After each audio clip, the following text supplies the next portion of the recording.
Welcome to the Truman Charities podcast. I am Jamie Truman, your host.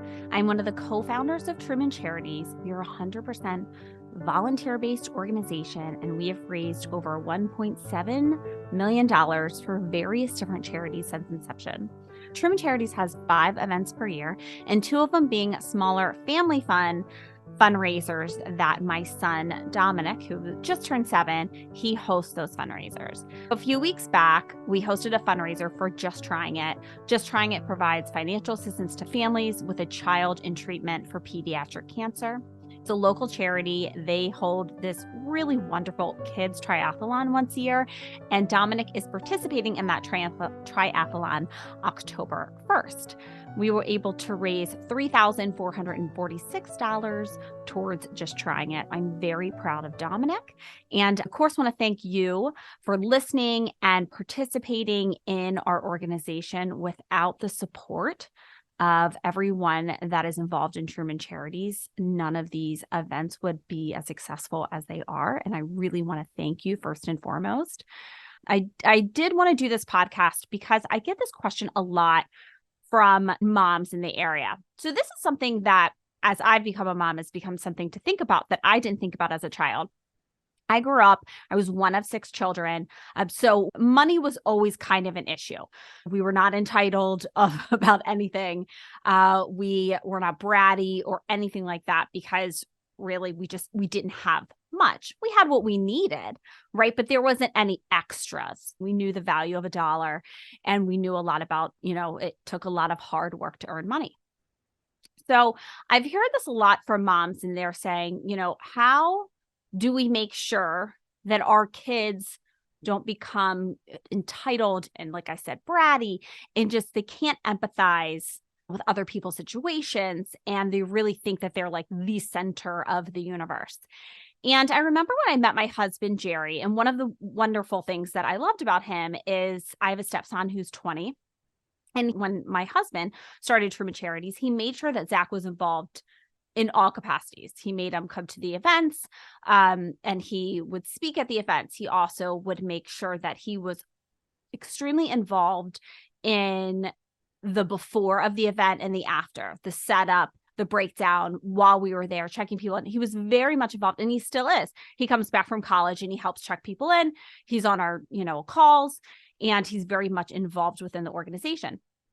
So when I really thought that was very important, Zach went to a really nice, wonderful Catholic school, and a lot of his friends, when I would meet them, they were a little entitled children. So I thought that absolutely when I had a child with Jerry, that we were going to make sure that they were just as involved within the organization or within doing work with the community as Zach was, because I saw what an impact it had on my stepson. And I wanted to make sure that my children with Jerry, grew up the same way. Let me explain what we do with Dominic and how it really is beneficial for him, and it will be beneficial for you to do with your children. And don't think that you have to do this on a big scale. I know you may be listening and thinking, well, you have this organization, you have a large network. Well, no, you don't need that, right? So what I'm going to do is I'm not even going to talk about the Just Trying It that we just had. I'm going to talk about the first event that we did with Dominic, and it was on a much, much smaller scale. It was the first event that we did, and it was a really great success for so many different reasons. When he was 5, we went up to him and said, okay, well, we want you to learn about the community and giving back. So let's go through some local organizations, and you tell me which one that you want to help this winter. So we went through, and an organization that we work with a lot is Kind. They work with children in the free and reduced lunch program. They help supply them with food on the weekends and spring break and things of that nature. And it's right local in Montgomery County. So Dominic decided that he wanted to help kids on the weekends. We say, okay, so what would you like to do? And he said, okay, well, I want to do a cookies and hot chocolate stand. I said, okay, let's do it. So we set out and we say, okay, well, we're going to send out an invitation. You're going to help me do it. And we're going to see kind of how many people respond. and then how many people respond to RSVP.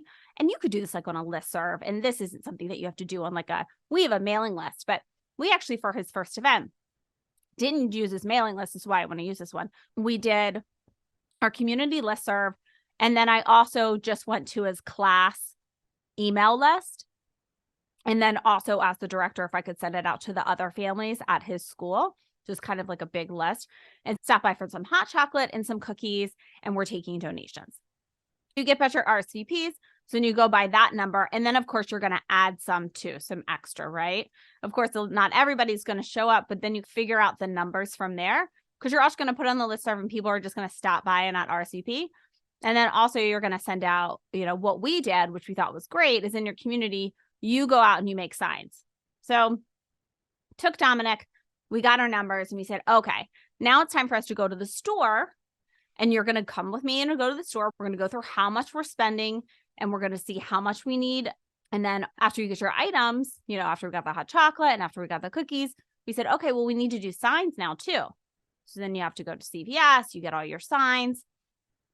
So it's really making the children think okay, in the process of what you have to do to make an event work. You go home, you make your signs, make it very much involved of where do you think the sign should go? This is his event. I've always made it seem that this is your event. This isn't my event. I'm helping you, but this is yours. So where do you want to put the signs? How do you want to make them? And I just let him kind of do whatever he wants. Put the signs out. We time it. He absolutely loves it. You'll notice that your kids get very excited because they learn that this is their event and they start to get really excited about it. So after you do that, and it's the morning of, and I always make a big deal. He gets up early. He has to clean out everything.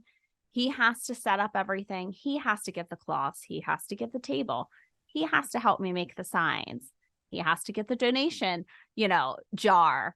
I'm not making the cookies by myself. He's making them with me. I'm not making the hot chocolate by myself. He's making it with me. He's doing everything with me.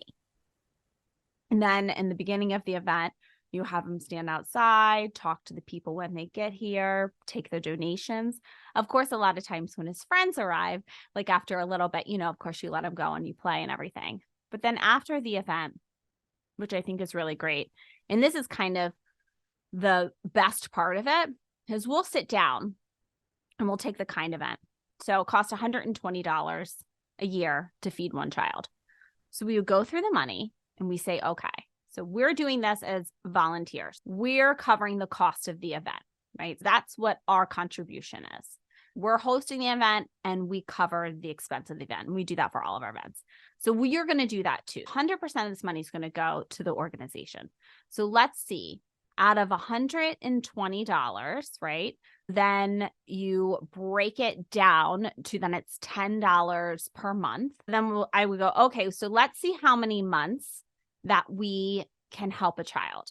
And you go through okay, we get to 10, 12, okay, 12 months. Okay, so now we got $120. So we have one kid that we've now fed for a full year and and so on and so forth. I think that event he raised $500, something around $500. I'd have to look. But it was really great for him because what he was able to do afterwards is go through it with me and feel really proud of himself that now he knows that he helped 5 children on the weekends for the school year. And I really think that was great. And also what we do afterwards as well is I say, okay, say this wasn't a charity event. Say we weren't covering the cost. Say this was a business that you were doing and you just started a hot chocolate business. Let's look at the cost too. So let's put in the cost too and see if this would have been a profitable event for you if you would have been a business owner, or if this wouldn't have been a profitable event for you. And if it wasn't, what do you think we could have changed to cut some costs but still made the event good and profitable? The whole process of doing these events with kids teaches them so many different things that I think are important for kids to learn. You're not just teaching them about helping the community and helping other people, but you're also teaching them really how to run a business and about money and about how much things cost opposed to what you're making. There's so many different benefits to this, and it really doesn't take much. So you may come to and look at our event, say the Just Trying It event. You say, well, she had like a pizza truck and all of this stuff. Well, this is because we've been doing it for a while, but you don't have to do that. You can do something that's very small using your listserv community, just your friends and family, and having your child completely involved in it. I think where the problem lies is when we want to do too much. It is hard for me, and I stop myself all the time because I want to do it for him, but what's the benefit in that? He has to do it his own way, and I have to just be back and I'm the helper, but this is his thing and his event. And I think that's really where they end up being passionate about it, and they feel really good about themselves, and they're really proud of themselves about what they've been able to accomplish with something that we didn't help them with. They did that all by themselves. I believe that doing these type of fundraisers and having your children do these type of fundraisers is extremely beneficial for them as they're getting older. I hope you enjoyed this podcast with kind of what my thoughts and feelings are about why I find it so important that we make sure that he continues to do these fundraisers. I've seen the result of having your child very much involved in these type of like fundraisers, activities in the community. My stepson is such a wonderful, well-rounded kid. So I hope that you enjoyed this little conversation. I know I never do these. I just started doing these recaps this year because I've been getting so many emails from people, and I just thought this is just a better way to do it than emailing everybody back with just little tips and things like that. But I'd love to hear your feedback. Tell me what you would want to do, your thoughts on maybe your kid's first fundraiser. I am so happy to give you any type of advice if there's something that I've missed here that you have questions about. And then if you enjoy this podcast, the best thing that you could do, and honestly, I would love you to death, is to rate and review it on your Apple app, podcast app. That really does go a long way, and I would really appreciate it. So thank you again so much for listening and being involved in Truman Charities. I hope this gave you some ideas about how you can get your child involved within the community. It's just so good for your child and just so good for your family and the community. Honestly, everybody involved. All right. So I hope that you enjoyed this, and I will talk to everyone later. Have a good one. If you liked this episode, please make sure to rate and review our podcast. That is how more people learn about the Truman Charities podcast and our organization.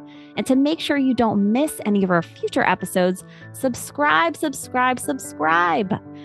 If you'd like to follow Truman Charities, you can follow us on Facebook at Truman Charities, Instagram at Jamie_Truman Charities, and check out our website, trumancharities.com.